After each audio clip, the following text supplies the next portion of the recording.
केनी एस्टेल हमेशा खुद को एक आम इंसान ही समझता था, लेकिन 1975 में जन्मा यह आदमी दुनिया में लौटा था। कोई कार एक्सीडेंट नहीं, कोई हादसा नहीं, वह बस ऐसा ही पैदा हुआ था। माँ के गर्भ में रहते हुए केनी की रीढ़ और टांगें पूरी तरह विकसित नहीं हो पाईं।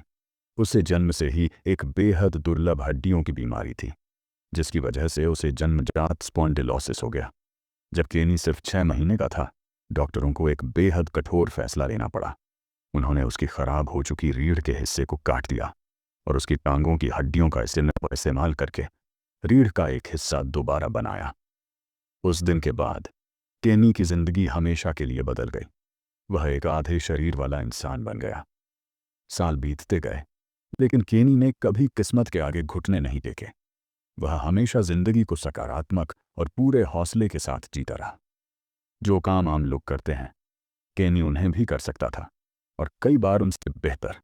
फरवरी 2009, अमेरिका के वेस्ट वर्जीनिया के पहाड़ी इलाके में एक साधारण से सबर्ब में 35 साल का केनी एस्टेल रहता था। वह अपनी मंगेतर निक्की के साथ वहीं रहता था। टांगों के अलावा केनी के पास वो सब कुछ था जो एक सामान्य आदमी के पास होता है। यहाँ तक कि जिन चीज़ों को लोग नामुमकिन मानते हैं, उनमें भी वह किसी आम आदमी से कम नहीं था। इसीलिए उसकी ज़िंदगी में प्यार भी था। केनी और आम लोगों में फ़र्क सिर्फ इतना था कि वह अपने हाथों पर चलता था। 35 साल तक हाथों पर चलने की वजह से उसके हाथों की हथेलियां इतनी सख्त हो चुकी थीं कि वे आम इंसान के पैरों के तलवों से भी मोटी और मजबूत थीं। बचपन से ही केनी को रोमांच पसंद था। स्केटबोर्ड उसका सबसे अच्छा दोस्त था। वह हर वो खेल खेलता था जो बाकी बच्चे खेलते थे, लेकिन रोमांच की तो था इसी चाहत ने एक बार उसे जख्मी भी कर दिया। स्नोबोर्डिंग के दौरान उसकी कलाई टूट गई। केनी का शरीर बेहद मजबूत था, बहुत मजबूत।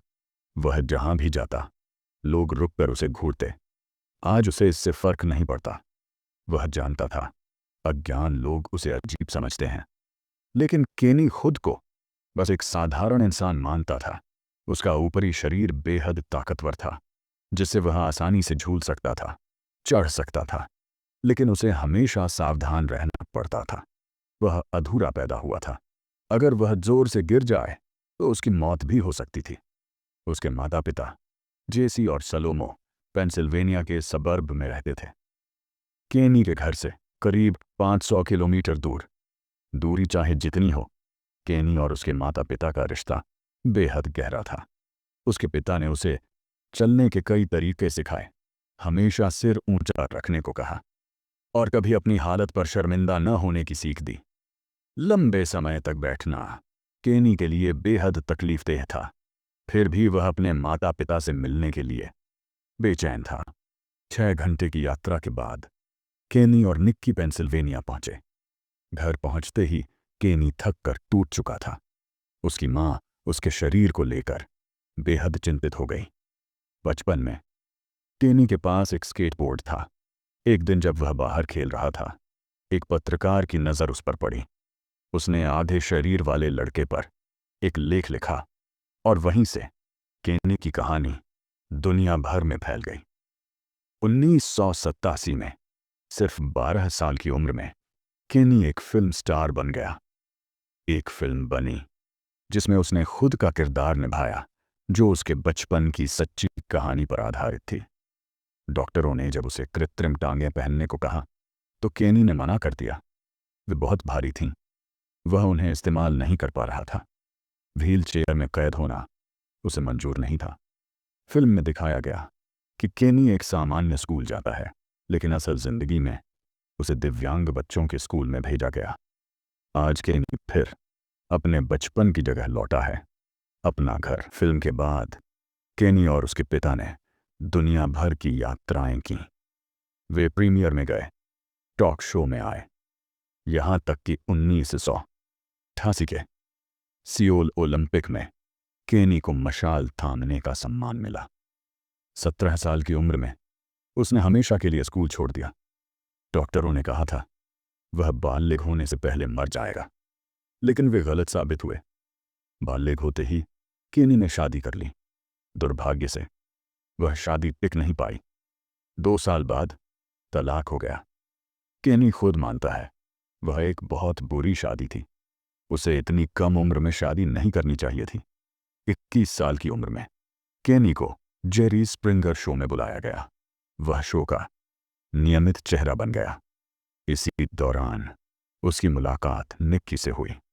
प्यार तुरंत हुआ और दोनों तरफ से वे लंबे समय तक साथ रहे। केनी मानता है कि निक्की से पहले उसके 4 रिश्ते रह चुके थे। वे दोनों भविष्य की योजनाएं बना रहे थे। निक्की पहले ही बांझपन की प्रक्रिया से गुजर चुकी थी, इसलिए उन्होंने बच्चा गोद लेने की सोची। लेकिन केनी खुद का बच्चा चाहता था। मजबूत प्यार भी अक्सर हकीकत से हार जाता है। केनी की तबीयत बिगड़ने लगी। अस्पताल ने बताया उसकी गर्दन में तरल भर चुका है और बैठते ही उसकी हड्डियां त्वचा फाड़ने को तैयार रहती हैं। हाथों पर चलने की वजह से उसके कंधों पर भयानक दबाव पड़ता था। उसे गंभीर ऑस्टियोआर्थराइटिस हो गया। डॉक्टरों ने कहा बीमारी के 7 चरण होते हैं और वह 5वें चरण में है। सर्जरी की सलाह दी गई, लेकिन केनी ने मना कर दिया। हड्डियों की गंभीर कमजोरी के कारण उसे काम छोड़ना पड़ा। अब उसकी आमदनी सिर्फ दिव्यांग भत्ते तक सीमित थी। वह और निक्की एक छोटे से मोटल में रहने लगे। जिंदगी और सेहत दोनों का दबाव दिन ब दिन बढ़ता गया। मार्च 2009 तक केनी और निक्की का रिश्ता टूटने लगा। निक्की आज़ादी चाहती थी। केनी ने उसकी इच्छा का सम्मान किया। 1 महीने बाद निक्की चली गई और मोटल के उस छोटे से कमरे में केनी पूरी तरह अकेला रह गया।